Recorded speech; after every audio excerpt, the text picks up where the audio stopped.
Tak dibelikan PCX, pemuda di Tuban aniaya ayah, sempat ancam nyawa. Pemuda berinisial FF, 26, warga Desa Campurejo, Kecamatan Rengel, Kabupaten Tuban, Jawa Timur, nekat menganiaya ayah kandungnya sendiri.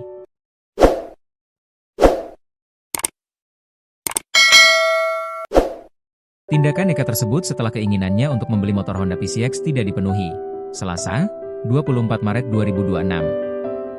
Tak hanya menganiaya ayahnya, FF juga tega melukai adik kandungnya yang berusaha melerai.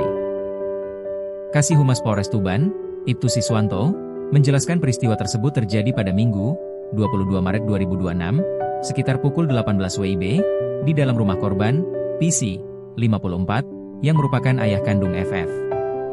Kejadian bermula saat pelaku mendatangi kamar ayahnya sambil menggedor pintu dan meminta uang sebesar Rp20.000. Namun, karena PC tidak memiliki uang, pelaku tersulut emosi. Pelaku mendatangi kamar korban dan menggedor pintu sambil meminta uang sebesar Rp20.000, ujar Siswanto. Atas perbuatan anaknya tersebut, PC kemudian melaporkan kejadian ini ke pihak Satreskrim Polres Tuban agar tidak lanjuti. Setelah menerima laporan, Unit PPA Satreskrim Polres Tuban langsung melakukan penyelidikan.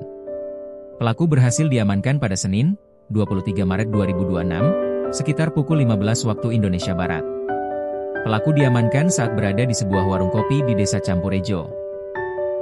Saat itu pelaku diduga sedang menunggu pembeli sepeda motor yang hendak dijual, dengan rencana hasilnya digunakan untuk melarikan diri, bebernya.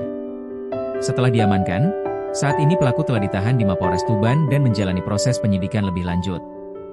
Atas perbuatannya, pelaku dijerat pasal 44 ayat 1, Undang-Undang RI Nomor 23 Tahun 2004 tentang penghapusan kekerasan dalam rumah tangga dengan ancaman pidana maksimal 5 tahun penjara, pungkasnya.